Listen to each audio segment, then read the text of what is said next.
अगर patient comfortable है तो वो स्क्रीन पे अपनी सर्जरी दे सकता है। एनेस्थीसिया से डरना ये केवल एक मिथ है या रीजन हो सकता है जो शायद हमको जानना चाहिए? ड्यूरिंग वो सर्जरी जो है पेशेंट को होश आ गया, वो उठ गया, ऐसे होता है कभी?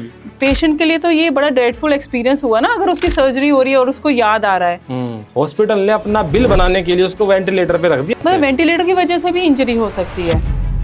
क्या ये पॉसिबिलिटी है कि एनेस्थीसिया देने के बाद में इंसान कोमा में चला जाए, दोबारा उठे ही ना? तो सिर दर्द और माइग्रेन में ये दोनों सेम ही है या कोई इसमें एक नॉर्मल सा डिफरेंस है जो हमको जानना चाहिए? लिवर फेलियर तक हो सकता है, लिवर ट्रांसप्लांट की नौबत आ जाती है। पेन किलर से? पैरासीटामोल की बात कर रही हूँ। तो मोबाइल और स्क्रीन टाइमिंग का हमारे माइंड पे कितना गहरा असर पड़ सकता है और वो क्या क्या हो सकता है? तो अगर किसी महिला को या लड़की को पीरियड के दौरान पेन बहुत ज़्यादा हो रहा है, क्रैम्प बहुत ज़्यादा उसको हो रहे हैं, कि बॉडी को हो सकता है रिक्वायरमेंट ही ना हो और पता चले आपकी बॉडी में तो वो जाके एक्सेस में डिपॉजिट हो रहा है, आपके ऑर्गन फेलियर हो रहे हैं, खून की नसें होती हैं वो डैमेज होती हैं। अब वो जब डैमेज होती हैं तो बॉडी में क्लॉट बनने शुरू हो जाते हैं और यही क्लॉट ब्रेन में ट्रेवल होते हैं तो स्ट्रोक होते हैं। 37 ईयर का लड़का आया जिसको स्ट्रोक हुआ और वो इतनी खराब हालत में था, इतना मैसिव स्ट्रोक हुआ कि उसकी जान भी नहीं बचा पाई। जब भी आप सर्जरी के लिए जाते हैं तो डॉक्टर कहते हैं कि सर्जरी से पहले आपको एनेस्थीसिया देना पड़ेगा, यानी आपको बेहोश करना पड़ेगा। एनेस्थीसिया क्या है, इसका क्या काम होता है, एनेस्थीसिया के क्या कोई साइड इफ़ेक्ट होते हैं, आखिर एनेस्थीसिया में कौन से डॉक्टर है जो इनको देते हैं, और एनेस्थीसिया से रिलेटेड बहुत सारी ऐसी मिथ और फैक्ट है जो शायद मुझे लगता है कि आपको ज़रूर जानना चाहिए। और इन्हीं तमाम टॉपिक पर आज बात करने के लिए हमारे साथ है एक बार फिर से डॉक्टर दीपिका बग्गा जी, जो कि क्रिटिकल केयर एक्सपर्ट है और एक एनेस्थेटिस्ट भी। तो इनसे जानते हैं कि जो एनेस्थीसिया वाले डॉक्टर होते हैं उनका आखिर क्या सिर्फ एनेस्थीसिया देना ही काम होता है या फिर और वो कौन से काम हैं जो वो करते हैं जिनके बारे में शायद हम नहीं जानते। तो चलिए स्वागत करते हैं दीपिका बग्गा जी का इन healthy podcast present by 12 with.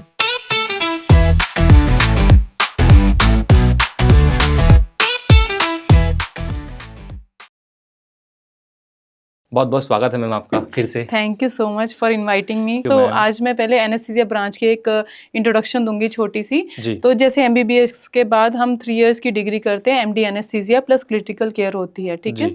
उसके बाद आप इसके ऊपर भी सुपर स्पेशलाइजेशन कर सकते हो। तो एनेस्थेटिस्ट का क्या काम होता है, वो पेरी ऑपरेटिव पीरियड में, यानी कि ऑपरेशन से पहले, ऑपरेशन के दौरान और ऑपरेशन के बाद पेशेंट की केयर करते हैं, प्लस आईसीयू में पेशेंट मैनेज करते हैं। जो क्रिटिकल पेशेंट्स होते हैं उनको भी एनेस्थेटिस्ट मैनेज करते हैं। अच्छा। तो ऑपरेशन के दौरान जैसे हम पेशेंट को एनेस्थीसिया देते हैं तो उसमें मेनली 2 टाइप के एनेस्थीसिया होते हैं। जनरल एनेस्थीसिया जिसमें पूरी तरह से पेशेंट को बेहोश किया जाता है, दूसरा होता है रीजनल, जैसे किसी पर्टिकुलर पार्ट को अगर आपको सुन करना है, सपोज आर्म का सर्जरी है तो आप इस पर्टिकुलर पार्ट को सुन कर सकते हो। आपकी पैर की सर्जरी है तो आप पेट से नीचे का हिस्सा सुन कर सकते हो। तो ये एग्जाम्पल्स होते हैं रीजनल एनेस्थीसिया में। इसमें भी काफी टाइप्स होती हैं। ओके। अक्सर मैम क्या होता है ना कि जब लोगों का किसी का सर्जरी होता है तो लोग सर्जरी से ज़्यादा एनेस्थीसिया से वो डरते हैं कि पता नहीं क्या होगा, किस तरीके से होगा। एनेस्थीसिया से डरना ये केवल एक मिथ है या फिर इसके पीछे भी कोई ऐसा रीज़न हो सकता है जो शायद हमको जानना चाहिए? देखिए, हर चीज़ की कॉम्प्लिकेशंस होती हैं, नो डाउट। जब भी पेशेंट सर्जरी के लिए आते हैं वो हमें सबसे पहले ये सवाल पूछते हैं कि हम बेहोशी से बाहर आ जाएंगे, ठीक है। तो सबसे पहले ये जो मैंने आपको बताया कि हर केस में हम पूरी तरह से पेशेंट को बेहोश नहीं करते हैं, ठीक है। अब सपोज करो हमारे पास इतने एडवांस ड्रग्स आ गए हैं, सपोज हमने पेट की सर्जरी करनी है तो हम सिर्फ पेट को एनेस्थीसिया मतलब उतना पार्ट सुन करते हैं, ठीक है। अगर पेशेंट कंफर्टेबल है तो वो स्क्रीन पे अपनी सर्जरी दे सकता है। सपोज लेप्रोस्कोपी सर्जरी होनी है तो हम सेगमेंटल स्पाइनल देते हैं जिसमें पेट का वही हिस्सा सुन होता है और पेशेंट आराम से बात कर सकता है, कंफर्टेबली वो सर्जरी देखना चाहे तो पूरी देख सकता है, ठीक है। अपने सर्जरी। और इन केस अगर पेशेंट कहता है, जैसे कुछ लोगों को एंजाइटी डिसऑर्डर होता है या फिर क्लोज्ड रूम से भी थोड़ा सा फोबिया होता है, तो वो लोग कहते हैं कि हम कंफर्टेबल नहीं है, हमें थोड़ा नींद का दवाई दे दो, हम सोना चाहेंगे, तो उनको हम वो दवाई सप्लीमेंट कर देते हैं, लेकिन उसमें भी वो पूरी तरह से बेहोश नहीं होता। फिर कुछ सर्जरीज होती हैं जैसे ब्रेन सर्जरीज होती हैं, उनमें हमें पेशेंट को पूरा बेहोश करना पड़ता है। सपोज चेस्ट की कोई सर्जरी है, उनमें पूरी तरह से बेहोश करते हैं, पेशेंट को पैरालाइज करते हैं, सेडेट करते हैं, उसके बाद कुछ इनहेलेशन एजेंट होते हैं, मतलब ऑक्सीजन के साथ साथ वेंटिलेटर पे पेशेंट को जब जाते हैं तो डालते हैं तो ऑक्सीजन के साथ साथ कुछ इनहेलेशन एजेंट उनको देते हैं ताकि वो थ्रू आउट द सर्जरी सोए ही रहे पेशेंट। ठीक है, फिर हमारे पास बहुत सारे एडवांस मॉनिटर होते हैं जिसमें कंटिन्यूसली हम बीट टू बीट पेशेंट की मॉनिटरिंग करते हैं जी, ठीक, बिल्कुल ऑप्टिमाइज तरीके से, जैसे पेशेंट के हीमोडायनेमिक्स, बीपी, जैसे उनका हार्ट रेट, उनकी सैचुरेशन जैसे चल रही है उस हिसाब से ड्रग की डोजेस एडजस्ट की जाती हैं। तो इसमें कोई डरने वाली बात नहीं है। बाकी देखिए रिस्क तो हर चीज में है। इतनी हम दवाइयां पेशेंट को दे रहे हैं जो कि पेशेंट को किसी और ही वर्ल्ड में लेके जा रही हैं, तो नो डाउट हर चीज का साइड इफेक्ट होता है। लेकिन जो अगर डॉक्टर की ट्रेनिंग अच्छे तरीके से हुई हो, प्लस हमारे पास अच्छे अच्छे ड्रग्स आ गए हैं, जो पहले ज़माने के ड्रग्स थे उनके साइड इफ़ेक्ट्स ज़्यादा थे, अब हमारे पास धीरे धीरे जैसे जैसे इम्प्रूवमेंट होती जा रही है ड्रग्स में, तो साइड इफ़ेक्ट्स भी बहुत कम हो गए हैं। कुछ माइनर साइड इफ़ेक्ट्स जो कि हर दवाई के होते ही हैं, जैसे एनेस्थीसिया ड्रग्स के भी होते हैं जो कि इजीली मैनेज किए जा सकते हैं। ओके, अभी आपने बोला कि जो पेशेंट है वो ड्यूरिंग सर्जरी सोता ही रहे, हम ऐसे कुछ उनको इनहेल करते हैं। कभी ऐसे हुआ है कोई ऐसे केस आपके साथ नहीं पर और भी कहीं आपने सुना हो कि ड्यूरिंग वो सर्जरी जो है पेशेंट को होश आ गया, वो उठ गया, ऐसे होता है कभी? देखिए पूरी तरह से ऐसा नहीं कि पेशेंट उठ गया, बट ये है कि किसी किसी केस में पेशेंट को अवेयरनेस हो जाती है। ऐसी कुछ मूवीज भी आई हैं जिसमें कि बताया गया कि पेशेंट को ड्यूरिंग सर्जरी अवेयरनेस थी। उसका मतलब क्या है कि आपने डेप्थ ऑफ एनेस्थीसिया मेंटेन नहीं किया है। अच्छा। देखो आपने उसको ड्रग्स दे दिए हैं, लेकिन उसके बाद आपको ये भी तो चेक करना है कि जिस लेवल पे आपको डेप्थ चाहिए, ताकि पेशेंट को सर्जरी के ड्यूरेशन में जो भी हुआ वो याद नहीं रहना चाहिए। तो बेसिकली जब हम पेशेंट को सेडेट करते हैं, बेहोश करते हैं, तो सबसे पहले हम वही ड्रग देते हैं जिससे पेशेंट को एंटीग्रेड एमनीजिया हो। एंटीग्रेड एमनीजिया का मतलब इस मोमेंट के बाद की उसको कोई भी सीक्वेंस जो है, जो इवेंट्स हैं, वो याद नहीं रहने चाहिए।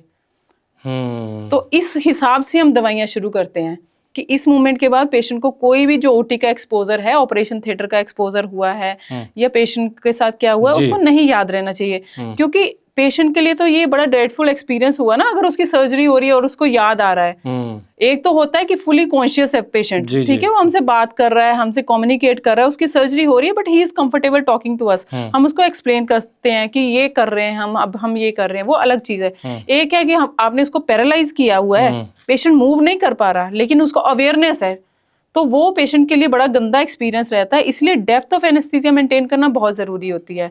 और डेप्थ कैसे मेंटेन होती है? अगर हमारे पास अच्छी एडवांस मॉनिटरिंग है तो उससे हमें पता चल जाता है कि ब्रेन कितना सो रहा है, हीमोडायनेमिक्स कैसे हैं, अगर हार्ट रेट बढ़ रहा है तो मतलब पेशेंट को कहीं ना कहीं अवेयरनेस हो रही है। तो ये कुछ पैरामीटर्स होते हैं जिनको हम फॉलो करते हैं, जिसमें ही हमारी एक्सपर्टाइज होती है और इस अकॉर्डिंग हम ड्रग्स डिसाइड करते हैं। ओके, मैंने ना एक मूवी देखी थी, I think Ankur something, movie का नाम भी अंकुर समथिंग था। उसमें जो पेशेंट था वो उसका नाम बच्चा था अंकुर था। उसमें ये होता है कि उस ड्यूरिंग सर्जरी बच्चे की डेथ हो जाती है। अच्छा। हाँ, तो उसमें कहते हैं कि इन्होंने ऑपरेशन से पहले, सर्जरी से पहले कहा था कि कुछ खाना पीना नहीं है आपको, लेकिन उसने चुपके से कुछ बिस्किट्स खा लिए थे। ओके। तो क्या अक्सर डॉक्टर बोलते हैं कि जब भी आपकी सर्जरी हो आपको कुछ नहीं खाना है, बिल्कुल भी ऐसे ही रहना है, ये क्यों कहा जाता है? अगर पेशेंट ने कुछ खा रखा है तो जब हम वो ड्रग्स देते हैं तो जो खाया हुआ सामान पेट से निकल के सांस की नली में जा सकता है। अच्छा। ठीक है, और अगर सांस की नली ऑब्स्ट्रक्ट हो गई तो पेशेंट की जान जा सकती है। ऐसा नहीं कि मतलब अगर जान भी नहीं भी गई तब भी जो कॉम्प्लिकेशंस होती हैं वो बहुत सीरियस कॉम्प्लिकेशंस होती हैं। ठीक है, बहुत गंदा निमोनाइटिस होता है पेशेंट को, उस केस में भी जान बचाना मुश्किल हो जाती है। बट हाँ, अगर एयरवे पूरी तरह से ऑब्स्ट्रक्ट हो गया तब तो पेशेंट की उसी टाइम डेथ हो जाती है। तो इसलिए हमेशा जब भी आप पीएससी कराने चाहते हो, यानी कि प्री एनेस्थेटिक चेकअप, या फिर आप सर्जन से ही पूछते हो कि कैसे आना है, तो हमेशा बताएंगे कि आपको 6 घंटे पहले, सर्जरी से 6 घंटे पहले कम से कम खाना पीना बिल्कुल बंद कर देना है। आइडियली तो क्या होता है कि आपको हैवी मील्स एक दिन पहले ही बंद कर देने होते हैं। 6 घंटे पहले तक आप लाइट मील्स ले सकते हो। आप जैसे मिल्क हो गया, ये आप 4 घंटे पहले तक ले सकते हो, जैसे ब्रेस्ट मिल्क बच्चों को देना होता है। और 2 घंटे पहले तक आप क्लियर फ्लूइड ले सकते हो, जैसे कि पानी। ओके, उसके बाद कुछ नहीं? उसके बाद कुछ नहीं लेना है। अच्छा, अक्सर कहा जाता है कि एनेस्थीसिया के बाद क्या हो सकता है कि आप कोमा में जा सकते हो, क्या ये पॉसिबिलिटी है कि एनेस्थीसिया देने के बाद में इंसान कोमा में चला जाए, दोबारा उठे ही ना? नहीं, ऐसा नहीं होता। कोमा लाइक स्टेट होती है। देखो, जब एनेस्थीसिया देते हैं तो पेशेंट को पूरी तरह से बेहोश किया जाता है, पैरालाइज किया जाता है, तो दैट पेशेंट मूव नहीं कर पा रहा, पेशेंट सोच नहीं पा रहा, पेशेंट रिस्पॉन्ड नहीं कर पा रहा, तो it is coma like state only.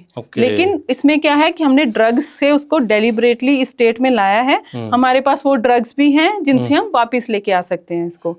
ठीक है, तो कोमा किसी बीमारी की वजह से कोमा होना अलग चीज है, लेकिन एनेस्थीसिया की वजह से अगर आप किसी पेशेंट को वो कोमा लाइक स्टेट में लेके गए हो तो आपको वापस ले आने के लिए भी ड्रग्स होती हैं। ओके अक्सर ये कहा जाता है, कुछ लोग कहते हैं कि जब आपको एनेस्थीसिया दिया जाता है तो एनेस्थीसिया देने के बाद में जब सर्जरी वर्जरी सब कुछ हो जाती है, पेशेंट उठ जाता है, तो कहते हैं कि उसकी याददाश्त भी कमज़ोर होने लगती है या कमज़ोर हो जाती है पहले की अपेक्षा। ये सही बात है? देखिए, याददाश्त ऐसे नहीं कह सकते कि हम पूरी तरह से कि याददाश्त चली गई, ऐसा नहीं होता कुछ। देखिए, इमीडिएट पोस्ट ऑप पीरियड में जी जैसे कि ऐसे ड्रग्स दिए जाते हैं ना जिससे पेशेंट को अवेयरनेस ना हो ड्यूरिंग सर्जरी, तो कुछ कुछ उनका इफेक्ट इमीडिएट पोस्ट सर्जरी रहता है, तो पेशेंट को थोड़ी स्टेट ऑफ कंफ्यूजन हो जाती है। और ये चीजें एक्चुअली ये ओल्ड एज में ज्यादा देखने को मिलती हैं। यंग पेशेंट को ऐसे साइड इफेक्ट कम आते हैं, जैसे पोस्ट ऑफ डिलीरियम होता है, ये सब ओल्ड एज में ज़्यादा होता है, क्योंकि ऑलरेडी उनका जो ब्रेन फंक्शन एज के साथ कम हो जाता है। ठीक है, उनका कोग्निटिव फंक्शन, ये सब चीज़ें एजिंग के साथ कम होती रहती हैं, तो उसकी वजह से उनका ड्रग को रिस्पॉन्स भी चेंज हो जाता है।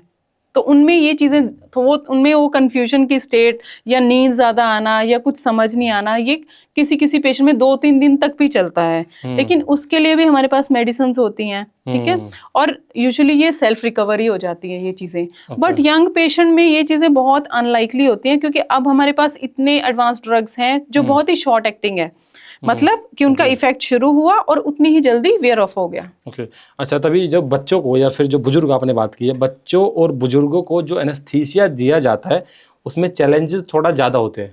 हाँ बिल्कुल, देखियो, बच्चे की जो एनाटमी और फिजियोलॉजी है और एक बुजुर्ग की है, वो एडल्ट से बहुत ज़्यादा डिफरेंट है।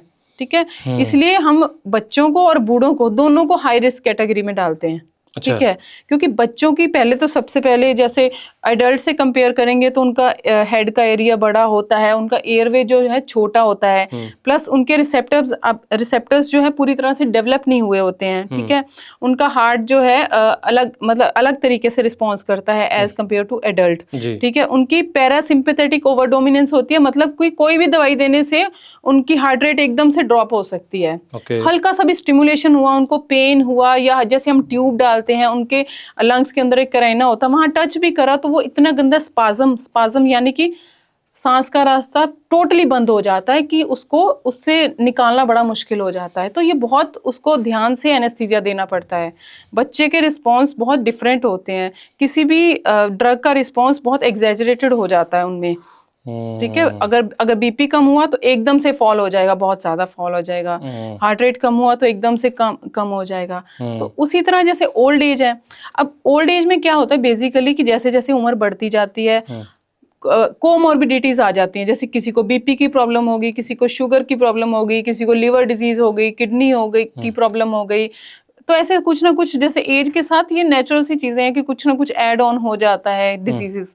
तो उसकी वजह से क्या होता है कि अगर सपोज किसी को लिवर की प्रॉब्लम है तो ड्रग्स तो लिवर से मेटाबोलाइज होंगे।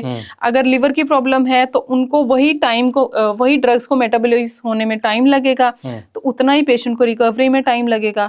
तो किडनी ड्रग्स को वॉश आउट करती है। अब किसी की किडनी ही खराब है तो उतना उसको रिकवरी में टाइम लगेगा। उसी तरह जैसे अगर किसी को बीपी शुगर की प्रॉब्लम है तो इन चीजों का इफेक्ट हार्ट पे आता है, तो उनमें जो है हम कोई भी दवाई देंगे उसके इफ़ेक्ट्स बहुत ज़्यादा आएंगे। जैसे सडन, उनमें भी ऐसा देखने को मिलता है, सडन हाइपोटेंशन हो गई। अच्छा, कोई किसी चीज़ का रिस्पांस आया, सपोज हम कोई लेप्रोस्कोपिक सर्जरी कर रहे हैं तो बीपी एकदम से बढ़ जाएगा। ऐसे रिस्पांस देखने को मिलते हैं ओल्ड एज में, इसलिए उनमें रिकवरी भी डिलेड होती है। जैसे यंग पेशेंट में बहुत इमीडिएट रिकवरी होती है, तो ओल्ड एज में इनफैक्ट उनमें वुंड हीलिंग भी लेट होती है, एनेस्थीसिया से रिकवरी भी लेट होती है। ओके अक्सर क्या होता है ना, एक टर्म है आईसीयू, आप आई थिंक उसी में आपका मोस्टली काम होता है। हाँ जी, हाँ जी। तो जब आईसीयू में लोग होते हैं तो कि अक्सर कहते हैं अरे वो आईसीयू में भर्ती है, आईसीयू में उनको किया हुआ है, तो एक चिंता का विषय हो जाता है, आदमी थोड़ा सा कंसर्न मोड में जो है वो चला जाता है। तो लेकिन हमारा तो इंडिया है, ठीक है, हमारी जो फैमिलीज होती है वो अक्सर क्या गलतियां करती है? अगर उनका कोई पेशेंट आईसीयू में भर्ती हो तो आप क्या सजेस्ट करेंगी, जो आपको देख रहे हैं कि उनके जो फैमिली वाले हैं, जो रिश्तेदार है, वो काम ना करे जिससे कि उनको या डॉक्टर को प्रॉब्लम हो सकती है?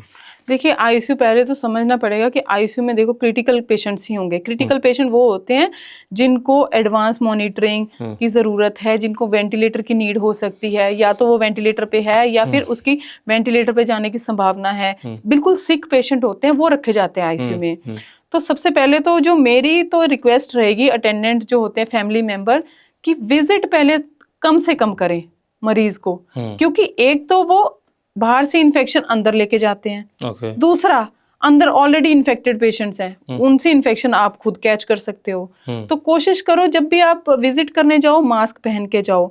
दूसरा, अंदर जाके आईसीयू में किसी भी फ्लूइड को, किसी भी चीज को टच मत करो, क्योंकि आपको नहीं पता कौन सा पेशेंट एचआईवी का है, कौन सा हेपेटाइटिस बी का है, सी का है। ये ऐसी डिजीज हैं जो कि आपको भी ट्रांसफर हो सकती है। तो ये अगर अच्छा आईसीयू में आप विजिट किया, आपने बेड को टच किया या कहीं भी टच किया, देखो इन्फेक्टेड एनवायरनमेंट होता है, तो बाहर आके हैंड्स वॉश जरूर करें। अब किसी के बुजुर्ग एडमिट होते हैं तो आके वो छोटे छोटे बच्चों को ले आते हैं, नहीं नहीं दादी को देखना है ये, तो बच्चों का इम्यून सिस्टम वीक होता है। तो हम मल्टीपल टाइम्स उनको यही रिक्वेस्ट करते हैं कि देखो बच्चों को बिल्कुल मत लेके आओ। बिल्कुल ठीक है, बच्चों को तो बिल्कुल भी आईसीयू का एक्सपोजर नहीं होना चाहिए। बाकी ठीक है, अब क्रिटिकल पेशेंट होता है, इसका मतलब ये नहीं कि पेशेंट जाना ही जाना है। क्रिटिकल पेशेंट का मतलब है कि उसको डॉक्टर की स्पेशल अटेंशन की जरूरत है, इसलिए उसको ऐसे सेटअप में रखा जाता है जहां डॉक्टर 24 आवर्स ऑन टोस रहे। ओके। वेंटिलेटर एक शब्द आता है, जब वेंटिलेटर आता है तो आदमी लगता है कि भाई बहुत ही ज़्यादा भयानक कंडीशन में है, इसलिए उसको वेंटिलेटर पर रखा जाता है। तो किसी को भी बोल देते कि आपका पेशेंट वेंटिलेटर पर जाएगा। तो ये जो वेंटिलेटर का मतलब है, सबसे पहले तो मैं आसान भाषा में आपसे समझना चाहता हूँ कि इसका मतलब होता क्या है, कि वेंटिलेटर पर किस तरह के पेशेंट को रखा जाता है। क्योंकि कभी कभी क्या होता है कि कुछ लोग यहाँ पे इंडिया में ऐसा बोलते हैं कि उसको ज़रूरत नहीं थी, लेकिन हॉस्पिटल ने अपना बिल बनाने के लिए उसको वेंटिलेटर पे रख दिया। उससे वेंटिलेटर का खर्चा ज़्यादा होता है तो उसका बिल जो है अच्छा खासा ये बन जाएगा। किसी का इंश्योरेंस होता है तो इंश्योरेंस को तो पैसा उसकी जेब से जाना नहीं है, तो इसलिए हॉस्पिटल ने उसको वेंटिलेटर लिख दिया, उस पर रख के उसको अपना बिल बना रहा है। आप क्या सजेस्ट करेंगे कि आखिर क्या कंडीशंस ऐसी होती है जिस पर पेशेंट को वेंटिलेटर पर रखना थोड़ा मजबूरी हो जाती है हॉस्पिटल की? देखिए, वेंटिलेटर उस पेशेंट को वेंटिलेटर पे रखा जाता है जिसकी सबसे पहले हीमोडायनेमिकली अनस्टेबल हो। मतलब हमें लग रहा है पेशेंट का बीपी बहुत ज़्यादा फॉल हो रहा है, या किसी भी वजह से वो अपनी सैचुरेशन ऑक्सीजन मेंटेन नहीं कर पा रहा है, रेस्पिरेटरी फेलियर में है, या फिर कार्डिक फेलियर में है, या फिर पेशेंट कोई ट्रॉमा का पेशेंट है, हेड इंजरी हो गई है, ठीक है, या फिर पेशेंट को स्ट्रोक हो गया है, लकवा हो गया है। ऐसे बहुत सारे पेशेंट आते हैं हमारे जिनको वेंटिलेटरी सपोर्ट देनी पड़ती है। वेंटिलेटर मतलब बॉडी को लंग्स के थ्रू ऑक्सीजन देना, ठीक है। अब मान लीजिए, अगर सिंपल एग्जांपल मैं आपको दूं, देखिए मुंह से भी हम गुब्बारा फुला सकते हैं, लेकिन जब हमारा मुंह थक जाएगा तब हम पंप से गुब्बारे फुलाते हैं, ठीक है। पंप कब लेके आए? हम हमारा मुंह थक गया। तो सेम इज फॉर वेंटिलेटर। जब हमारे लंग्स एग्जॉस्ट हो चुके हैं, सपोज कोई दमे का ही पेशेंट है, जब उसको वो स्पाज्म में जाता है तो वो सांस ले ले के इतना एग्जॉस्ट हो जाता है कि वो ऑक्सीजन जितनी रिक्वायर्ड है बॉडी में वो पहुंच ही नहीं पाती है। तो फिर ऐसे पेशेंट को भी वेंटिलेटर पे रखते हैं हम, ठीक है। तो ये समझ गए आप एग्जाम्पल की बलून जैसे फुलाना पड़ता है, मतलब ये हम मुंह से नहीं फुला पा रहे हैं तो हम उसको मशीन से फुलाते हैं, उसी तरह हमारे लंग्स को ऑक्सीजन देने के लिए उसको वेंटिलेटर पे डालना पड़ता है। अब क्या होता है, लोगों को क्या लगता है कि पेशेंट तो जी मर गया है, आप इसको वेंटिलेट कर रहे हो। देखिए, जब वेंटिलेटर पे पेशेंट को डालते हैं हम, तो उसको पैरालाइज भी करना पड़ता है। पैरालाइज मतलब मसल रिलैक्सेंट देने पड़ते हैं ताकि वेंटिलेटर और पेशेंट की सिंक्रोनी बन पाए, ठीक है। उसको सेडेट भी करना पड़ेगा। अब एग्जाम्पल के तौर पे मैं आपको बताऊंगी, जैसे आपके गले में कुछ अटक जाए, हल्का सा भी कुछ चला जाए, तो आप एकदम से कफ आउट करते हो ना, पैनिक हो जाते हो, फेस लाल हो जाता है, फ्लशिंग होती है एकदम से, है ना। तो आप सोचो कि किसी के गले में ट्यूब डाल दी है, वो कैसे टॉलरेट करेगा? अगर हम उसको नींद की दवाई नहीं देंगे तो टॉलरेट ही नहीं कर पाएगा। राइट। इसलिए उस मरीज को पैरालाइज भी करना पड़ता है, उसको सेडेट भी करना पड़ता है, ताकि वेंटिलेटर के साथ उसकी सिंक्रोनी बन पाए, पहली बात, और दूसरी बात उस चीज को टॉलरेट कर पाए, ताकि हम पेशेंट को मेंटेन कर पाए प्रॉपरली, ठीक है। अदरवाइज वही वेंटिलेटर जो उसको फायदा देना होता है, वो वेंटिलेटर उसको नुकसान भी पहुंचा सकता है। इसको कहते हैं सेल्फ इन्फ्लिक्टेड लंग इंजरी, मतलब वेंटिलेटर की वजह से भी इंजरी हो सकती है। अच्छा, हाँ बिल्कुल।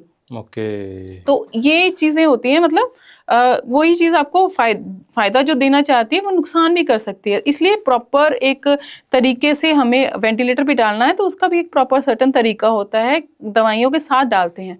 पर अक्सर क्या होता है, पेशेंट आके बात करते हैं कि हमारा पेशेंट तो हिल नहीं रहा। हाँ। हम दिखाते हैं कि देखो इसकी ईसीजी ठीक चल रही है, उसका बीपी ठीक चल रहा है, उसका ऑक्सीजन लेवल ठीक चल रहा है, तो पेशेंट ठीक है, हमने दवाई दे रखी है। लेकिन वो है कि वो एक मिथ बन जाता है फिर कि ठीक है, देखो जी पेशेंट तो रिस्पॉन्स ही नहीं दे रहा था, इन्होंने वेंटिलेटर पे डाल के रखा है। तो ऐसा होता है। ओके। मैंने कई मूवियों में देखा है मैम कि जब किसी को शॉक देना होता है, उठ नहीं रहा है, तो फिर एक मशीन आती है ऐसे करके जो ऐसे लगाते हैं, वो इलेक्ट्रिक मशीन होती है। हाँ जी, हाँ उसको इलेक्ट्रिक शॉक दिया जाता है। हाँ जी, हाँ जी। किस लिए देते हैं वो सीपीआर, जिसको सीपीआर मशीन कहते हैं ना, सीपीआर के बाद दिए जाते हैं, उसको डिफिब्रिलेटर कहते हैं। Okay. जब पेशेंट एकदम अरेस्ट हो जाता है हम उसको सीपीआर देते हैं। सबसे पहले जैसे जिनको कार्डिंग कंप्रेशंस कहते हैं ना, तो कंप्रेशंस देने के बाद फिर हम उसकी रिदम देखते हैं कि पेशेंट तो अरेस्ट हो गया, अब उसकी रिदम जो है शॉकेबल है या नॉन शॉकेबल है। अगर तो शॉक देने लायक है ही नहीं, तब तो फिर उसको डिफिब्रिलेटर चलाने की कोई जरूरत होती नहीं है, क्योंकि उसका कुछ फायदा नहीं होगा। लेकिन अगर उसकी शॉकेबल रिदम है, वीटीवीएफ है पेशेंट को, तो हम उसको शॉक देते हैं। ठीक है, शॉक देके फिर पेशेंट को रिवाइव करते हैं। शॉक से क्या मतलब वो कैसे उसकी रिदम, उसकी हार्ट रिदम जो बिगड़ गई है ना, तो वो ये इलेक्ट्रिक सिस्टम ही होता है हार्ट का। जैसे वायरिंग होती है ना इलेक्ट्रिक, वैसे हार्ट भी एक इलेक्ट्रिक सिस्टम है। तो हम उसकी शॉक देते हैं तो उसकी रिदम ठीक करने के लिए, और जब रिदम ठीक हो गई तो पेशेंट नेचुरली रिकवर कर जाएगा। अच्छा, उसके लिए उसको करंट देना पड़ता है? हाँ बिल्कुल, करंट देना पड़ता है। Shock, it is current only.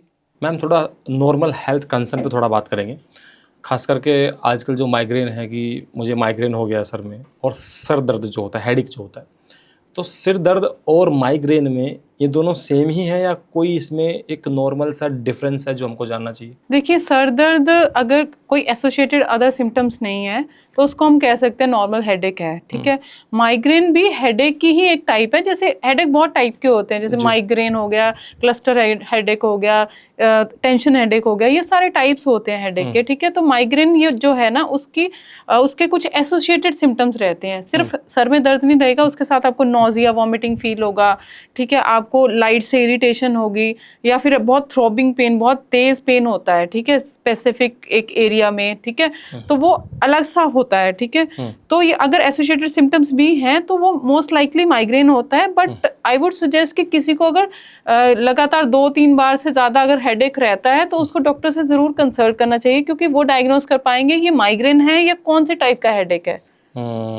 Okay, अगर माइग्रेन है मान लीजिए, ठीक है, लगे कि माइग्रेन है, तो क्या ऐसा आप एक सॉल्यूशन या टिप्स बताना चाहेगी जो ध्यान में रखना चाहिए पेशेंट को? देखिए, माइग्रेन के लिए एक तो सबसे पहले तो दवाइयाँ आती हैं जो माइग्रेन के अटैक को थोड़ा सा कंट्रोल करती हैं, या फिर माइग्रेन हो गया, आपका पेन हो रहा है तो उसको सबसाइड करने के लिए। लेकिन दवाइयाँ जो है सिर्फ 50% ही काम करती हैं।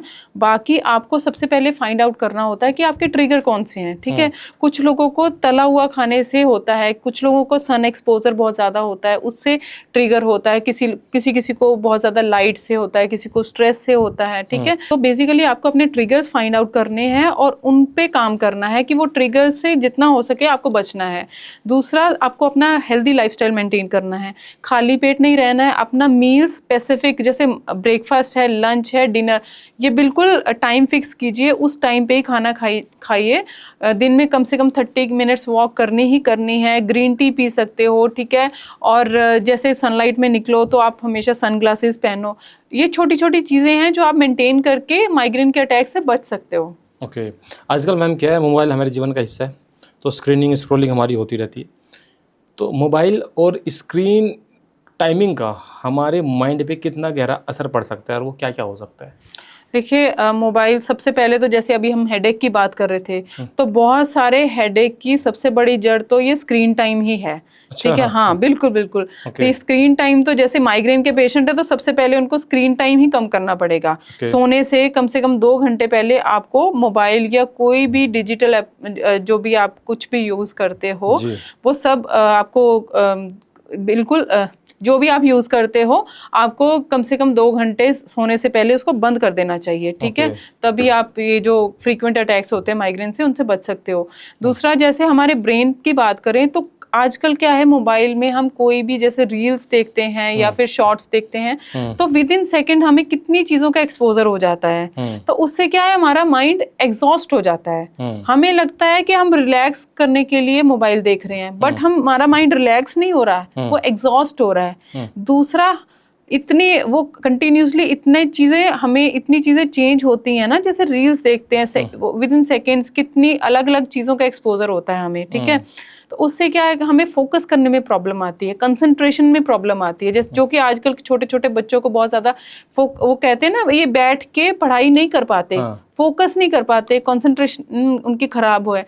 वो उनका सबसे बड़ा रीजन यही है, ठीक है, कि अगर हम रिलैक्स करने के लिए मोबाइल देखते हैं तो वो हमारे माइंड को और ज्यादा एग्जॉस्ट कर देता है, ठीक है। और कई बार हम ऐसे ना आउट ऑफ फोमो की फियर ऑफ मिसिंग आउट, कि हम नहीं देखेंगे तो हमें क्या मतलब पता नहीं क्या मिस हो जाएगा हमारा, तो इस चक्कर में हम बार बार थोड़े थोड़े मिनट्स के बाद फोन उठा लेते हैं। तो ये हैबिट बहुत खराब है, ठीक है। इससे हमारा ना ओवरऑल जैसे कोग्निटिव फंक्शन, पहले टाइम में क्या करते थे, हम हर चीज मेमोराइज करते थे। अगर हमने 4 काम करने हैं दिन में तो हम उसको दिमाग में याद रखते थे। अब क्या हम नोट्स बना लेते हैं, तो बहुत ज्यादा डिपेंडेंसी हो गई है।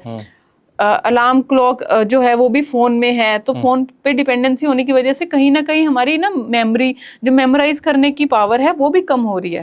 तो ओवरऑल ये हमारे ब्रेन पे बहुत ज्यादा इफेक्ट कर रहा है। प्लस इतनी चीजें देखने अलग पता नहीं, कभी कुछ स्ट्रेसफुल चीजें देख लेते हैं, कभी कुछ अच्छी चीजें भी होती हैं, ठीक है, कुछ इन्फॉर्मेटिव चीजें भी होती हैं, but you never know next reel कितनी आपकी एंग्जाइटी क्रिएट कर देगी। तो ठीक है, ओवरऑल वो बार बार देखने से, ऐसा कंटेंट देखने से आपको एंग्जाइटी, स्ट्रेस, ये सब चीजें भी होती हैं। तो अगर आपका माइंड एंग्शियस है, आपके कॉग्निटिव फंक्शंस खराब हो रहे हैं, आपकी मेमोरी पावर जो है वो खराब हो रही है, आपका फोकस, कंसंट्रेशन, ये सब चीजें अगर खराब हो रही हैं तो ओवरऑल आपके प्रोफेशन में भी आपका जो आपकी कॉम्पिटेंस है वो कम होगी ना, राइट। तो वो सारी चीजें अफेक्ट होती हैं। ओके, अभी आपने बोला एंजाइटी, तो अक्सर लोगों में क्या सबसे बड़ी प्रॉब्लम बाहर निकल के आ रही है, उनको नींद नहीं आती है रात में, नींद की पिल्स वो लेते हैं या कुछ जो भी थेरेपीज वगैरह है उसका इस्तेमाल करते हैं। तो एंजाइटी जो है, ठीक है, नींद ना आना, ये इंसोम्निया की प्रॉब्लम हो सकती है या वो एंजाइटी भी हो सकती है? देखिए, इंसोम्निया जो है वो स्लीप डिसऑर्डर है। अच्छा। और एंजाइटी जो है वो मेंटल डिसऑर्डर है। ये दोनों अलग अलग चीजें हैं, ठीक है। सबसे पहले तो अब पहले इंसोम्निया की बात करते हैं। इंसोम्निया स्लीप डिसऑर्डर है, यानी कि जिस पर्सन को इंसोम्निया की प्रॉब्लम है उसको नींद शुरू करने में प्रॉब्लम होगी, या फिर वो नींद जैसे बीच में डिस्टर्ब हो गई, फिर उसके बाद नींद नहीं आई, ठीक है। फिर कई बार क्या होता है कि हाँ 6 घंटे हम सो गए लेकिन हमें क्वालिटी नींद नहीं आई, बार बार ऐसे लग रहा था कि उठ रहे हैं फिर सो रहे हैं, उठ रहे हैं सो रहे हैं, इस टाइप से प्रॉब्लम्स होती हैं उनको, ठीक है। बट जरूरी नहीं है कि जिसको इंसोम्निया की प्रॉब्लम है उसका मतलब वो सुबह उठ के एंग्शियस फील करे, ये जरूरी नहीं है। हो सकता है इमोशनली वो कंफर्टेबल हो, उसको कोई इमोशनल प्रॉब्लम नहीं हो, ठीक है। उसको सिर्फ नींद की, वो स्पेसिफिक नींद मतलब स्लीप डिसऑर्डर ही है, ठीक है। बट अब एंजाइटी की बात करते हैं, तो एंजाइटी जो है मोस्टली जैसे स्ट्रेस की वजह से ही होती है एंजाइटी, है ना। तो एंजाइटी वाले पेशेंट्स में देखा गया है कि उनको नींद की प्रॉब्लम रहती है, ठीक है। अब इंसोम्निया वाले पेशेंट को हम ट्रीट कैसे करते हैं, उनको नींद की दवाई देते हैं, उनको ऐसी दवाइयां देते हैं कि नींद उनकी इनिशिएट करने में उनको हेल्प मिले, ठीक है, या फिर उनकी क्वालिटी स्लीप मेंटेन हो, ठीक है। जो होते हैं ना डीप स्लीप, हमारी रेम स्लीप, उसके लिए वो दवाइयां देते हैं। बट एंजाइटी वाले पेशेंट को हम नींद की दवाइयां नहीं, उसको सबसे पहले एंटी एंजाइटी ड्रग्स देते हैं, ताकि उसकी जो मेंटल इलनेस है वो ठीक हो सके, ठीक है ना।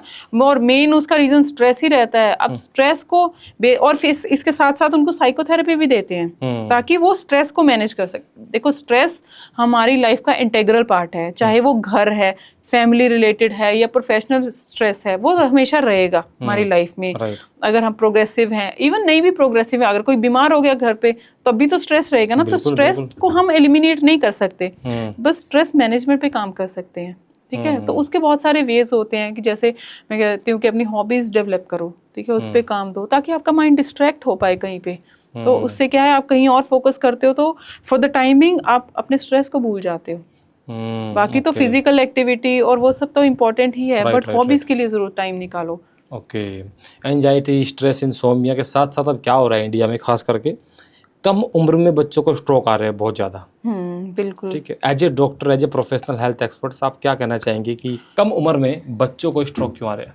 देखिए, आपको मैं बताऊंगी, जैसे मैं क्रिटिकल केयर स्पेशलिस्ट हूँ, जी। तो लास्ट वीक की ही बात बता रही हूँ। हमारे पास 37 ईयर का लड़का आया जिसको स्ट्रोक हुआ, और वो इतनी खराब हालत में था, इतना मैसिव स्ट्रोक हुआ कि उसकी जान भी नहीं बचा पाए हम। अरे! ठीक है, तो आप सोचो कि हमारे लिए ये इन्फॉर्म करना ही पेशेंट के अटेंडेंट को बड़ा मुश्किल हो जाता है कि हम इसकी जान ही नहीं बचा पाए, क्योंकि उसको बहुत ज़्यादा स्ट्रोक हो गया था। ठीक है, तो मतलब मैसिव हेमरेज हो गई थी ब्रेन में। तो सर्जरी का भी उसका कोई इफेक्ट, मतलब सर्जरी के भी कोई पॉजिटिव आउटकम नहीं आने थे, तो इसलिए सर्जरी भी नहीं की जा सकती थी, और ओवरऑल तो बॉडी ने रिस्पॉन्स किया ही नहीं। ठीक है, तो आप सोच सबसे, अब इसके रीजंस क्या हैं? रीजन सबसे पहले तो हमारा लाइफस्टाइल ही है। हमारा लाइफस्टाइल बहुत ज़्यादा सेडेंटरी हो गया है, स्ट्रेसफुल बहुत ज़्यादा रहते हैं, एंग्शियस रहते हैं। अब जब स्ट्रेस बॉडी में होता है तो ये जो BP, sugar, metabolic disease, obesity, ये सब चीज़ें, ये डिजीज़ बहुत कॉमन हो गई हैं। ठीक है, प्लस आजकल स्मोकिंग का ट्रेंड बहुत ज़्यादा हो गया है, अल्कोहल बहुत ज़्यादा ले रहे हैं, पोल्यूशन का एक्सपोजर बहुत ज़्यादा है। तो ओवरऑल अगर ये सब चीज़ें हैं तो हमारा जो डिजीज़ बहुत जल्दी हो जा रही है बॉडी में। ठीक है, इन्फ्लामेटरी डिजीज़ बहुत ज़्यादा हो रही हैं, और उसकी वजह से बॉडी में वेस्कुलर इंजरीज होती हैं। वेसल्स मतलब हमारी जो खून की नसें होती हैं वो डैमेज होती हैं। अब वो जब डैमेज होती हैं तो बॉडी में क्लॉट बनने शुरू हो जाते हैं, और यही क्लॉट ब्रेन में ट्रेवल होते हैं तो स्ट्रोक होते हैं। ओके। तो अल्टीमेटली मतलब आई वुड से कि हमारा लाइफस्टाइल जो है ना वो खराब होता जा रहा है, वो सेडेंटरी है, प्लस हमारा खाना पीना ऐसा हो गया है, हम बहुत ऐसे खाने खा रहे हैं, प्रोसेस्ड फूड, जो कि इन्फ्लेमेशन कॉज करते हैं। राइट। जैसे रिफाइंड कार्ब्स खाते हैं हम, शुगरी ड्रिंक्स लेते हैं, ये सब बहुत ज़्यादा इन्फ्लेमेशन कॉज करते हैं। फिर मेटाबॉलिक डिजीज़ हो गई, ओबेसिटी हो गया। ठीक है, लैक ऑफ एक्सरसाइज, मोस्टली लोग वाइट कॉलर जॉब करते हैं जिसमें 12 आवर्स तक बैठना होता है, राइट। तो उसका रिस्पॉन्स ही है ये। अच्छा, आपने बोला स्ट्रोक, मैं थोड़ा समझना चाहता हूँ कि स्ट्रोक का मतलब क्या होता है? हार्ट अटैक होता है या फिर कुछ माइंड में होता है? देखिए, इसमें क्या होता है, कोई एक खून का थक्का होता है जो कि ब्रेन में जाके नस को ब्लॉक कर देता है। ओके। उसकी वजह से उसको स्ट्रोक बोलते हैं। हाँ, वो जब नस को ब्लॉक कर देगा तो वो पर्टिकुलर एरिया काम करना बंद कर देगा। उसकी वजह से क्या होता है, जैसे कहते हैं ना, हमारा ये हाथ नहीं चल रहा, एक साइड का हाथ, एक साइड का पैर नहीं चल रहा, या फेशियल डेविएशन हो जाती है, फेस टेढ़ा हो जाता है, स्लरिंग ऑफ स्पीच होती है, ऐसे सिम्टम्स मिलते हैं। ये होता है जब वो कम लेवल का हो। लेकिन अगर बहुत ज्यादा हो जाए तो फिर तो आप वेंटिलेटर पे भी जा सकते हो, डेथ भी हो सकती है। देखिए, स्ट्रोक का भी ऐसा होता है, इस्कीमिक स्ट्रोक होता है, हेमरेजिक स्ट्रोक भी होता है। ठीक है, अच्छा। तो इस्कीमिक अगर खून का थक्का जाके ट्रेवल किया ब्रेन में, किसी नस को ब्लॉक कर दिया, तो वो हो गया इस्कीमिक स्ट्रोक। ठीक है, और ये डेंजर होता ज्यादा? नहीं, दोनों ही डेंजरस होते हैं। और दूसरा होता है हेमरेजिक स्ट्रोक। ठीक है, वो मोस्टली उन लोगों में होता है जिनका बीपी बहुत ज्यादा रहता है। ठीक है, तो वो क्या होता है, कोई पर्टिकुलर नस फट गई, बीपी इतना बढ़ गया, नस फट गई, तो वो पर्टिकुलर एरिया ब्रेन का काम करना बंद कर देता है, तो उसमें भी फिर ऐसे ही सिम्टम्स मिलते हैं। ओके। आजकल क्या होता है कि कुछ खास करके ये लड़कियां हैं जो, उनको एक शिकायत होती है कि पीरियड्स के दौरान उनको पेन बहुत ज़्यादा होता है। कुछ महिलाओं को होता नहीं है, एकदम नॉर्मल होता है। तो अगर किसी महिला को या लड़की को पीरियड के दौरान पेन बहुत ज़्यादा हो रहा है, क्रैम्प बहुत ज़्यादा उसको हो रहे हैं, तो ये उसके लिए नॉर्मल है या फिर ये कोई एक बड़ी बीमारी भी हो सकती है? देखिए, पीरियड में पेन तो होता ही है, स्पाज्मोडिक पेन होता है, बट पेन अगर माइल्ड पेन है और इनिशियली 1-2 डेज तक ही रहता है, at the max 3rd day थोड़ा बहुत हो सकता है, बट मोस्टली क्या होता है 1 से 2 दिन में ये खत्म हो जाता है, तब तो इट इज नॉर्मल। लेकिन अगर पेन इतना ज्यादा है कि आपको इंजेक्शंस ही लेने पड़ रहे हैं और हर बार आपको मेडिसिन लेनी पड़ रही है, आपसे बियर नहीं हो रहा है, प्लस उसके साथ आपको हैवी ब्लीडिंग भी हो रही है, या फिर आपके पीरियड इरेगुलर होते जा रहे हैं, अगर ऐसे कुछ सिम्टम्स हाथ में हैं तो आपको कोई और प्रॉब्लम भी हो सकती है। आपको एंडोमेट्रियोसिस हो सकता है, एडिनोमायोसिस हो सकता है, फाइब्रॉइड जिसको गांठें कहते हैं, ऐसी कुछ चीज़ें भी हो सकती हैं। तो आई वुड सजेस्ट, अगर कोई सिम्टम्स आपको रहते हैं परसिस्टेंट, आपको हर पीरियड में बहुत ज़्यादा पेन रहता है, तो आपको गायनेकोलॉजिस्ट को कंसल्ट करना चाहिए, या एटलीस्ट आपको एक अल्ट्रासाउंड ज़रूर करवाना चाहिए। ओके। अक्सर मैम क्या होता है, कुछ आदतें होती है इंसान की कि डेली वो चीज़ें करता है, तो ऐसी कौन सी आदतें होती है जो अक्सर अधिकतम लोग जो है वो करते हैं, लेकिन उनका जो रिजल्ट होता है, उनको जो इम्पैक्ट होता है, वो धीरे धीरे उनके दिमाग पर होता है आज? आजकल तो हम सबसे ज्यादा क्या बात करें, मोबाइल की ही बात करें, जो हमें डेली स्क्रॉलिंग करने की, या सुबह उठते ही हम मोबाइल देखते हैं। जी जी। तो ये बहुत गंदी आदत बहुत पढ़े लिखे लोगों में, इवन हम डॉक्टर्स में भी ऐसी आदतें डेवलप हो रही हैं। मैं देखती हूँ अपने आसपास बच्चों को भी यही हैबिट होती है, उठते ही पहले मोबाइल देखेंगे। ओके, कोई थोड़ा सा भी फ्री है तो वो मोबाइल उठा लेंगे, ठीक है। अगर 4 लोग बात कर रहे हैं उसमें भी आप देखोगे 2 मिनट के बाद कोई ना कोई मोबाइल उठा के बैठा है। तो हम मोबाइल पे जो डिपेंडेंसी हो रही है, पहले तो हमारी आई साइट बहुत ज्यादा जल्दी वीक होनी शुरू हो गई है, ठीक है। पहले हम देखते थे कि हमारे बड़ों बुजुर्गों को देखते थे तो 40-45 के बाद ही उनको नियर विजन का चश्मा लगता था, और अब आप देखोगे कि 35 के बाद ही नियर विजन का चश्मा लग जाता है, ठीक है। ये तो होगी आंखों की बात। और ब्रेन का तो जैसे मैंने आपको बताया कि कोग्निटिव फंक्शन हमारा जो है वो इस पे बहुत ज्यादा अफेक्ट होता है कंटिन्यूसली मोबाइल देखने से, है ना। कोग्निटिव फंक्शन का मतलब क्या होता है? मतलब हमारी एनालाइज करने की जो कैपेसिटी होती है ना, वो खत्म हो कि जाती है। हाँ बिल्कुल वो कम हो जाती है, क्योंकि आपकी ब्रेन फॉगिंग होती है, ठीक है। ब्रेन इतना ज्यादा आप कंटेंट देख लेते हो ना, तो आपकी सोचने की क्षमता कहीं ना कहीं वो हैम्पर हो जाती है, ठीक है। आप कई बार आपने खुद भी रियलाइज किया होगा, बहुत ज्यादा कंटेंट देखने के बाद आपको समझ नहीं आता कि what is the state of mind, I am happy, और या फिर मैंने कुछ लर्न किया या कुछ आपको एग्जैक्टली आपको पता ही नहीं होता मैंने क्या किया लास्ट 1 आवर में। कंफ्यूजन बहुत होता है। एग्जैक्टली वो स्टेट ऑफ कंफ्यूजन डेवलप हो जाती है, ठीक है। बाकी तो जो है फोकस नहीं कर पाना, लैक ऑफ कंसंट्रेशन, ठीक है। ये जो हम देखते थे कि बड़े बुजुर्गों में जो साइन दिखते हैं कि धीरे धीरे उनके क्या होती है कि मेमोरी जैसे कम होती जाती है, थोड़ा भूल जाते हैं, फॉरगेटफुलनेस, वो अब यंग लोगों में भी देखने को मिल रहा है। तो ये एक्सेस यूज ऑफ मोबाइल से ही हो रही है चीजें। ओके। अक्सर क्या होता है कि जब इस तरह की चीज़ें होने लगती है ना, उससे क्या होता है, हमको पेन होने लगता है, अपने मतलब सर दर्द होने लगता है, और भी बहुत सारे पेन होने लगते हैं हमको। तो हम क्या करते हैं, पेन किलर बहुत ज़्यादा लेते हैं। तो अक्सर जो लोग हर बात पे छोटे छोटे दर्द को लेके पेन किलर खाने लगते हैं, एक पेन किलर का इन फ्यूचर, इन भविष्य में क्या खतरनाक ऐसा रिजल्ट होता है जो हमको जानना चाहिए?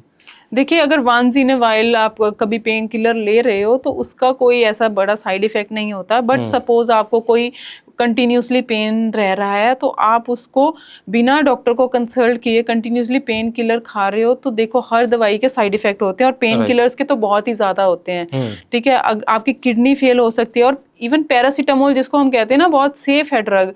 तो देखिए वो भी अगर आप एक्सेस में लोगे तो आपका लिवर फेलियर तक हो सकता है, लिवर ट्रांसप्लांट की नौबत आ जाती है पेन किलर से। बिल्कुल, ये पैरासीटामोल की बात कर रही हूँ जिसको हम ऑलमोस्ट सेफ ड्रग कहते हैं। तो कोई भी ड्रग 100% सेफ नहीं होता, देखो किसी उसके भी साइड इफेक्ट हैं। अगर आप डाइक्लोफिनेक जो बहुत कॉमनली ओवर द काउंटर हमें मिल जाती है, उससे किडनी फेल हो सकती है, ठीक है। और ऐसे पेशेंट बहुत सारे आते भी हैं, यंग पेशेंट ऐसी हिस्ट्री के साथ आते हैं। यंग पेशेंट, मुझे तो लंबे टाइम से बैक एक रहता था, जब बैक एक होता है तभी मैं पेन किलर खा लेता हूँ। अब कैसे आ रहे हैं हमारे पास, किडनी फेलियर के साथ आ रहे हैं, तो अब उनके लगातार डायलिसिस हो रहे हैं। तो हर चीज़, इवन एस्पिरिन जो हम खाते हैं पेन के लिए, थोड़ी सी हेडेक हुई एस्पिरिन खा लो, इससे हमें गैस्ट्राइटिस हो सकता है, अल्सर हो सकते हैं, ठीक है। आगे जाके ब्लीडिंग भी हो सकती है उनमें। अच्छा, इतना खतरनाक इसका रिजल्ट होता है? यस, तो कोई भी ड्रग मुझे लगता है आपको ओवर द काउंटर नहीं खरीदनी चाहिए। वंस, हाँ वही मैंने कहा कि कभी कभार जैसे साल 6 महीने में एक बार पेन हो गया तो आप ले सकते हो, बट अगर आपको कोई भी प्रॉब्लम है, लंबी प्रॉब्लम है, लंबा कोई पेन रह रहा है, तो पहले आप फाइंड आउट कीजिए कि वो किस वजह से हो रहा है। आप एक कंसल्टेशन लीजिए डॉक्टर से कि वो उसका रीजन क्या है, रूट कॉज क्या है, उस रूट कॉज पे काम करिए। और जो आप पेन किलर ले रहे हो वो भी डॉक्टर की सलाह से लीजिए। आपकी बॉडी के लिए कौन सा सेफ है वो एडवाइस कर सकते हैं, लेकिन हम खुद आप डॉक्टर बनने की कोशिश ना कीजिए। अक्सर क्या होता है ना कि जैसे ही हमको थोड़ा सा फीवर के सिम्टम्स आ गए, हमारा टेम्परेचर थोड़ा सा 97 से 98 99 तक हो गया, हम फटाक से जो है एक पैरासीटामोल लेते हैं और चलो बुखार अब उतर जाएगा। लेकिन कुछ लोग ये भी कहते हैं कि बुखार कभी कभी आपके लिए अच्छा भी होता है, क्योंकि बुखार आना गलत बात नहीं है, बुखार आना अच्छी बात है, क्योंकि वो आपके अंदर की जी हाँ, बुखार एक्चुअली बॉडी का एक सिम्टम होता है कि अंदर कुछ प्रॉब्लम है, ठीक है। वो ये साइन है, ठीक है ना, तो वो आपको इंडिकेट कर रहा है कि कुछ प्रॉब्लम है। तो कई बार वायरल की वजह से भी फीवर आता है, तो अगर आप रेस्ट कर लोगे तो वो सबसाइड हो जाएगा। हर बार आपको मेडिसिन लेने की जरूरत नहीं होती है। ओके। अक्सर मैम क्या होता है कि जब हम हेल्दी लाइफ की बात करते हैं और हेल्दी होने की कोशिश करते हैं, तो उसी कोशिश में हम क्या करते हैं, एक मार्केट ढूंढने लगते हैं, ठीक है। और उसमें आता है कि अक्सर जब आप एंटीऑक्सीडेंट वगैरह लोगे अपनी डाइट में, आजकल के जो डाइटिशियन हैं वो भी ये रिकमेंड करते हैं कि अपनी डाइट में जो है एंटीऑक्सीडेंट को जो है आप जब तक ऐड नहीं करोगे आपको बहुत सारी प्रॉब्लम होती रहेगी, बहुत ज़रूरी है आपके उसके लिए। तो मैं एंटीऑक्सीडेंट के बारे में जानना चाहता हूँ कि एंटीऑक्सीडेंट जैसे सप्लीमेंट बहुत सारे आते हैं, हमारे लिए तो सबसे पहले एंटीऑक्सीडेंट क्यों ज़रूरी है हमारे शरीर के लिए? देखिए, एंटीऑक्सीडेंट का पहले तो हम समझते हैं क्या रोल है। ये हमारी बॉडी में ऑक्सीडेटिव स्ट्रेस जो कि फ्री रेडिकल की वजह से होता है। अब फ्री रेडिकल हम ऐसे कंपाउंड होते हैं जैसे नॉर्मल हमारी बॉडी का मेटाबॉलिज्म है उसमें भी रिलीज होते हैं, या फिर स्पेशली हम जब सिक होते हैं, कोई इलनेस के थ्रू जा रहे होते हैं, बीमारी के थ्रू, या फिर हमारी कोई सर्जरी है, रिकवरी हो रही है, या फिर हम बहुत ज़्यादा स्ट्रेनस एक्सरसाइज कर रहे हैं, बहुत ज़्यादा जैसे किसी कॉम्पिटिशन के लिए प्रिपेयर कर रहे हैं, तो इन सब चीज़ों में फ्री रेडिकल थोड़े ज़्यादा निकलते हैं। तो ऐसी सिचुएशन में जो एंटीऑक्सीडेंट होते हैं ये हमें हेल्प करते हैं। फ्री रेडिकल ये जो कंपाउंड होते हैं ये बेसिकली हमें एजिंग करवाते हैं। ठीक है, तो अगर हम एंटीऑक्सीडेंट लेते हैं तो ये इस चीज़ को न्यूट्रलाइज करेंगे। ओके, जो आपकी फ्री रेडिकल इंजरी होती है उसको। हाँ, यस। ओके, तो जब एक मार्केट खुल जाता है ये आपका सप्लीमेंट्स वर्क का एंटीऑक्सीडेंट का, तो किस तरह के जो एंटीऑक्सीडेंट सप्लीमेंट है उन पर हमको यकीन करना चाहिए? क्या सोच कर या क्या देखकर हमको जो है इस तरह के सप्लीमेंट खरीदना चाहिए कि ये एंटीऑक्सीडेंट वाला सप्लीमेंट अच्छा है या नहीं है? देखिए, सबसे पहले तो आपको नेचुरल जो जितने नेचुरल रिसोर्सेज हैं उन पे फोकस करना चाहिए कि जितना हो सके हम नेचुरल चीज़ों से ही जो फ्रूट्स वेजिटेबल्स जो मार्केट में हमें मिल सकते हैं, इजीली अवेलेबल हैं, ऐसी चीज़ों पे आपको ज़्यादा फोकस करना चाहिए। ठीक है, पर जैसे कि मैंने बताया कुछ कंडीशंस होती हैं जब बॉडी की रिक्वायरमेंट ज़्यादा होती है। ठीक है, तो ऐसी कंडीशन में जैसे विटामिन ई होता है, विटामिन सी, ऐसे एंटीऑक्सीडेंट्स डॉक्टर प्रिस्क्राइब करते हैं तो आप ले सकते हैं उनको। अक्सर क्या होता है कि जब एंटीऑक्सीडेंट की बात होती है तो ग्रीन टी, बेरीज, है ना, और डार्क चॉकलेट भी अक्सर लोग कहते हैं कि इसमें भी एंटीऑक्सीडेंट वाली प्रॉपर्टीज होती है। Yes, yes. तो क्या सच में ये एंटीऑक्सीडेंट का अच्छा स्रोत है या इससे अलग, इससे ऊपर भी बियॉन्ड भी कुछ हो सकता है? देखिए, सबसे पहले हम बात करें ग्रीन टी की तो उसमें कैटेकिन्स होते हैं। ठीक है, वो एंटीऑक्सीडेंट हैं, काफ़ी पावरफुल एंटीऑक्सीडेंट हैं, अच्छे हैं। ठीक है, आप ग्रीन टी अपने डाइट में डेली ले सकते हो, इजीली अवेलेबल भी होती है। ठीक है, अगर चॉकलेट की बात करें तो इसमें कोकोआ जिसमें 70% से ज़्यादा है, जिस चॉकलेट में, डार्क चॉकलेट, ठीक है, उसमें अच्छे एंटीऑक्सीडेंट्स होते हैं, फ्लेवोनॉल्स होते हैं। ठीक है, तो उसको भी आप ले सकते हो, बट आपको फिर देखना पड़ेगा ना, उसमें कैलोरीज बहुत ज़्यादा होती हैं। ठीक है, मान लिया उसमें एंटीऑक्सीडेंट है लेकिन आप डेली डार्क चॉकलेट लोगे तो आपको कैलोरीज इंटेक ज़्यादा होगी तो आप नहीं ले सकते। बेरीज की बात करें तो हाँ, उसमें भी फ्लेवोनॉइड्स होते हैं, दे आर एंटीऑक्सीडेंट्स। ठीक है, लेकिन बेरीज में डिपेंड करता है, आपको फ्रेश बेरीज अगर खा रहे हो तो उसमें विटामिन सी बहुत ज़्यादा होता है। ठीक है, एंटीऑक्सीडेंट्स ज़्यादा होते हैं। ये ब्लूबेरीज हैं? यस, ब्लूबेरीज की बात कर रही हूँ। हाँ, यस, हाँ। तो अगर उसके बाद क्या होता है, अगर वो फ्रोजन मिलती हैं तो थोड़ा उनकी जो एंटीऑक्सीडेंट प्रॉपर्टी होती है या विटामिन सी होता है थोड़ा कम हो जाता है। ठीक है, उसके बाद आती है रेफ्रिजरेटेड, उसमें और इनका अमाउंट कम हो जाता है। फिर अगर आप रूम टेम्परेचर वाली खा रहे हो तो उसमें तो विटामिन सी बहुत ही कम हो जाता है। ठीक है, और अगर जैसे वो कहते हैं ना ड्राई बेरीज जो कि आजकल पैकेट में मिल जाती हैं, ड्राई बेरीज खा लो, तो ना तो वो हाइड्रेशन देंगी आपको, विटामिन सी भी ऑलमोस्ट नेग्लिजिबल हो जाता है। हाँ, थोड़ी बहुत उसकी एंटीऑक्सीडेंट प्रॉपर्टीज बचती हैं। तो बेरीज में भी डिपेंड करता है ना आप कौन सी बेरीज खा रहे हो। आपको फ्रेश बेरीज जो कि बहुत कम अवेलेबल हो पाती हैं तो वो एक्चुअल में काफ़ी अच्छी होती हैं। और इसके अलावा जैसे कि रिसेंटली मैंने सी बकथॉर्न ट्राई किया, वेलविथ ब्रांड का ट्राई किया मैंने, तो मुझे काफ़ी अच्छे उसके रिजल्ट्स मिले। उसमें विटामिन सी भी है, विटामिन ए है, विटामिन के है, विटामिन ई है, प्लस उसमें ओमेगा 3 है, ओमेगा 6, ओमेगा 7 जो कि बहुत ही रेयरली मिलता है, ओमेगा 9 है। इतनी सारी उसकी प्रॉपर्टीज़ हैं तो मुझे उसके काफ़ी अच्छे रिजल्ट मिले।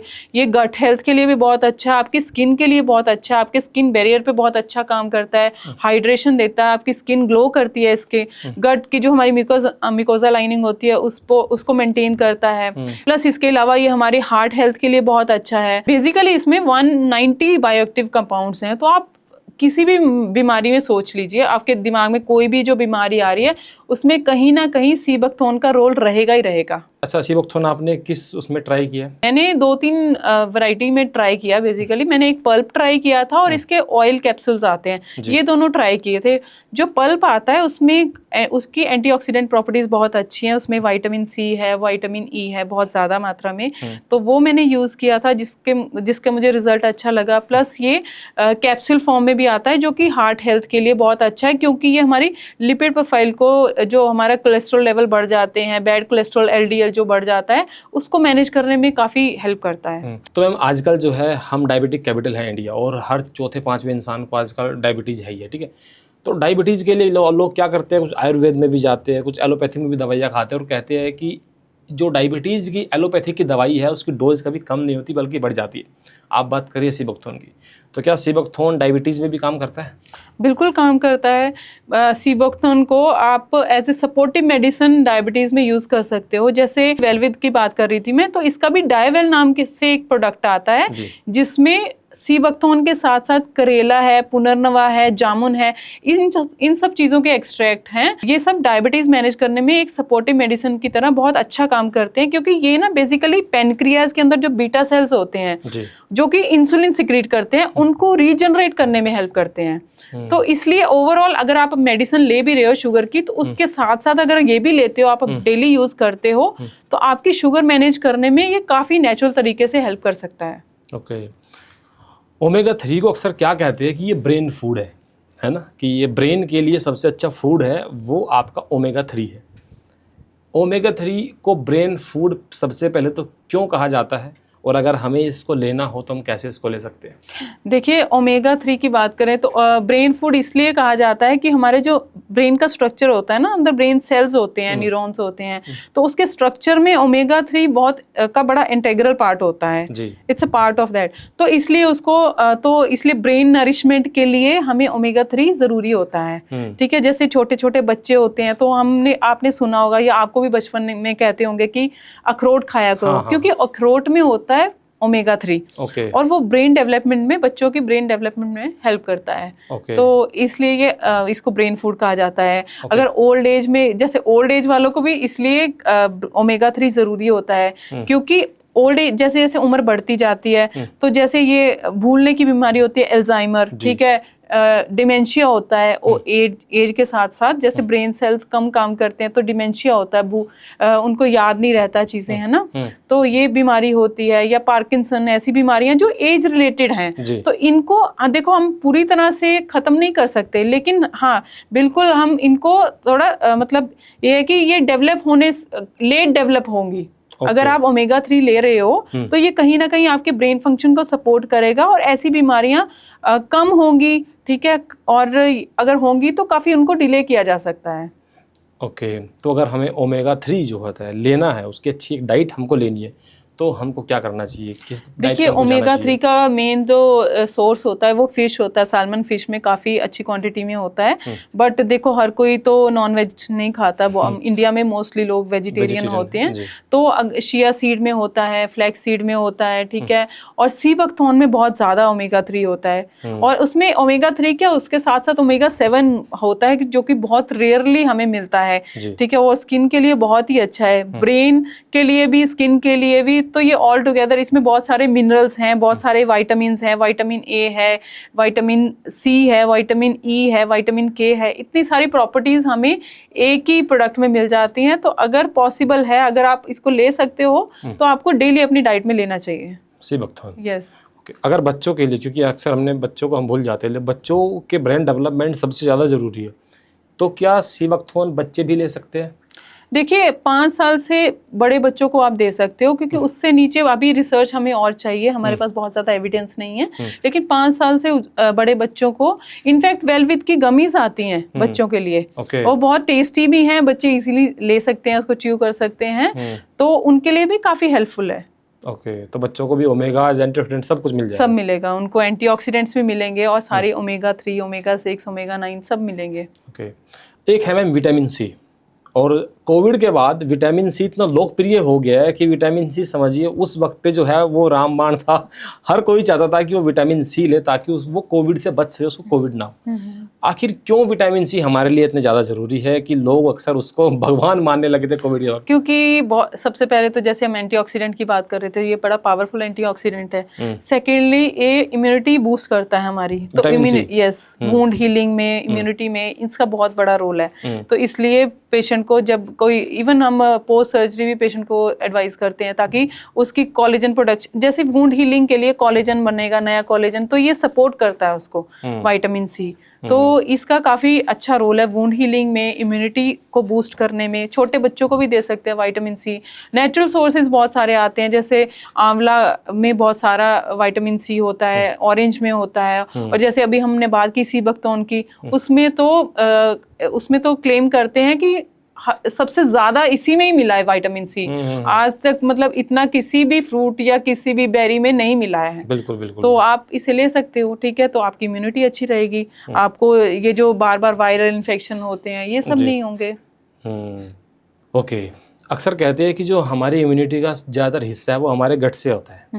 अगर आपका गट ठीक है तो आपकी इम्यूनिटी ठीक है, अगर आपका गट ठीक नहीं है तो आपकी इम्यूनिटी ठीक नहीं है। तो सबसे पहले तो मैं जानना चाहता हूँ कि ऐसा क्यों है कि इम्यूनिटी का सीधा संबंध हमारे गट से क्यों है? देखिए, अगर आपका गट हेल्दी नहीं है तो आपकी न्यूट्रिएंट्स जो है अच्छे से एब्जॉर्ब होंगे ही नहीं। मान लिया आपका गट का फ्लोरा हेल्दी नहीं है तो आपकी एब्जॉर्प्शन खाने की अच्छे से नहीं होगी। तो अगर एब्जॉर्प्शन माइक्रो न्यूट्रिएंट्स की अच्छे से नहीं हो रही है तो आपकी इम्यूनिटी इफेक्ट होनी ही होनी है, आपकी इम्यूनिटी डाउन होगी। तो है तो दोनों रिलेटेड चीजें, ठीक है। और अगर आपकी गट हेल्दी नहीं है तो आपकी इम्यूनिटी वीक होगी, और आपकी इम्यूनिटी वीक है तो नेचुरली उससे गट इफेक्ट होगा, आपकी गट लाइनिंग इफेक्ट होगी। तो इसलिए बैलेंस डाइट लेना ज़रूरी होता है ताकि आपको हर तरह की न्यूट्रिशन मिले खाने में। लोगों को कॉन्स्टिपेशन की सबसे ज़्यादा समस्या है। हर एक इंसान को देखिए, लगभग तीसरे चौथे इंसान को पेट में सबसे ज़्यादा प्रॉब्लम उसको होती ही होती है। तो गट को अगर हील करना हो, गट के रिलेटेड अगर डाइट लेनी हो तो कैसी हो सकती है, क्या करना चाहिए? देखिए, अगर आपको ऐसे सिम्टम्स रहते हैं, कॉन्स्टिपेशन, डायरिया, ठीक है, तो पहले तो आप अपने खाने पे काम कीजिए। आपके खाने में प्रीबायोटिक्स, प्रोबायोटिक्स क्या ये अप्रोप्रिएट अमाउंट में हैं? आप बैलेंस डाइट ले रहे हो? अब ठीक है, अगर नहीं ले रहे हो तो आपको ये सब चीज़ें ऐड करनी चाहिए अपने खाने में। ओके। तो क्या गट के लिए भी सीबकथॉर्न काम करता है? हाँ बिल्कुल, सीबकथॉर्न इटसेल्फ गट के लिए बहुत हेल्दी है। ये गट लाइनिंग पे काम करता है, गट लाइनिंग को हेल्दी मेंटेन करने में हेल्प करता है। अभी आपने बात की है प्रीबायोटिक्स की, तो एक प्रोबायोटिक्स होता है, एक प्रीबायोटिक्स होता है, दोनों में क्या अंतर है इनमें? देखिए, प्रोबायोटिक्स होते हैं जो हमें मिलते हैं, ये बेसिकली हम कह सकते हो कि गट का हेल्दी बैक्टीरिया है। ये वो बैक्टीरिया होते हैं जो कि हमारी न्यूट्रिशन को एब्जॉर्ब करते हैं, हमारी गट लाइनिंग को हेल्दी रखते हैं, ठीक है, ताकि खाना अच्छे से एब्जॉर्ब हो सके। तो ये हमें मिलते हैं जो फर्मेंटेड फूड होते हैं, दही हो गया, इन चीज़ों में, इडली डोसा को मानते हैं ना कि बहुत हेल्दी फूड है, इसलिए मानते हैं क्योंकि इट एक्ट एज प्रोबायोटिक, ठीक है। ये गट हेल्दी फ्लोरा को मेंटेन करते हैं, ठीक है। अब प्रीबायोटिक होते हैं, ये वो न्यूट्रिशन होती है जिसपे जो गट का हेल्दी फ्लोरा जो उसके ग्रोथ को हेल्प करते हैं। बेसिकली ये हमारे गट बैक्टीरिया का खाना होता है प्रीबायोटिक, जो हमें फाइबर से मिलता है, ऐसे प्लांट फाइबर से मिलता है। तो ये हमारे बैक्टीरिया को ग्रो करने में हेल्प करता है। प्रोबायोटिक हो गए गुड गट बैक्टीरिया, और प्रीबायोटिक हो गए वो खाना जिसपे बैक्टीरिया सर्वाइव करता है। अच्छा। जैसे गार्लिक हो गया, लहसुन हो गया, बनाना हो गया, ओट्स हो गए, दलिया, ये सब आते हैं प्रीबायोटिक की कैटेगरी में। और प्रोबायोटिक तो जैसे मैंने बताया आपको, इडली, सांबर, फर्मेंटेड फूड जो कि पहले लोग बहुत ज्यादा खाते थे, खमीरे वाली रोटी, यीस्ट वाली, वो सब चीजों में होता है प्रोबायोटिक। या दही आपको डेली अपनी डाइट में ऐड करना चाहिए। ओके। अक्सर आजकल लोग क्या करते हैं, जो मल्टीविटामिन आती है तो मल्टीविटामिन का भी बहुत इस्तेमाल करते हैं हर चीज़ में, जो है अपनी डाइट में रात में सोते वक्त एक मल्टीविटामिन कोई भी खरीद के ले आते हैं और वो लेने लगते हैं। मल्टीविटामिन क्या सच में इस तरह की, आई थिंक वो नेचुरल है कि नहीं ये नहीं पता है, बट जो सिंथेटिक मल्टीविटामिन अक्सर आजकल आती रहती है हमारे लिए कितना सही है, कितना नहीं, क्या लेना चाहिए कि नहीं लेना चाहिए? देखिए, हर किसी को मल्टीविटामिन लेने की रिक्वायरमेंट नहीं होती है, ठीक है।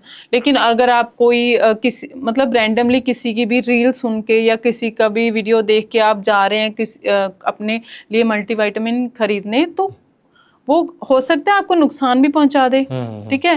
देखिए, सर्टन बॉडी की कंडीशन होती है। अगर आपको विटामिन डी की डेफिशिएंसी है तो आप विटामिन डी ले सकते हो, B12 की डेफिशिएंसी है वो ले सकते हो, या आपको कुछ साइन सिम्टम ऐसे आ रहे हैं कि आपको बहुत ज़्यादा फटीग हो रही है तो ओवरऑल वेलनेस के लिए आप मल्टीविटामिन ले सकते हो, या आपकी कोई रिकवरी फेज चल रहा है ना, आपकी कोई सर्जरी हुई है, पोस्ट ऑफ फेज में हो, तो उस टाइम आप जैसे विटामिन सी, विटामिन ए हो गया, विटामिन ई हो गया, जिंक हो गया, ये सब ले सकते हो। आपको आयरन डेफिशिएंसी है तो उस टाइम आप आयरन ले सकते हो। लेकिन रैंडमली कोई भी मल्टीविटामिन लेना for no reason does not make, मतलब it does not make any sense. Okay, तो क्या किसी भी सप्लीमेंट को लेने से पहले डॉक्टर से सलाह करनी चाहिए या फिर आप ले सकते हैं? देखिए, आइडियली तो बिल्कुल करनी चाहिए। देखो, जो चीज आप सोच रहे हो फायदे के लिए ले रहे हो, उसके साइड इफेक्ट्स भी तो हैं, ठीक है। आप जितना हो सके फोकस करो कि आप अपना मील हेल्दी रखो, और उसके बावजूद भी अगर आपको लगता है कि आपको कोई डेफिशिएंसी फील हो रही है तो आप एक बार अपने डॉक्टर से कंसल्ट करो और फिर लो सप्लीमेंट्स। मान लीजिए आपकी डाइट अच्छी है, हम वो सब ले रहे जो हमको चाहिए, क्या उसके बाद भी हमको सप्लीमेंट लेने की ज़रूरत है या कोई ज़रूरत नहीं है?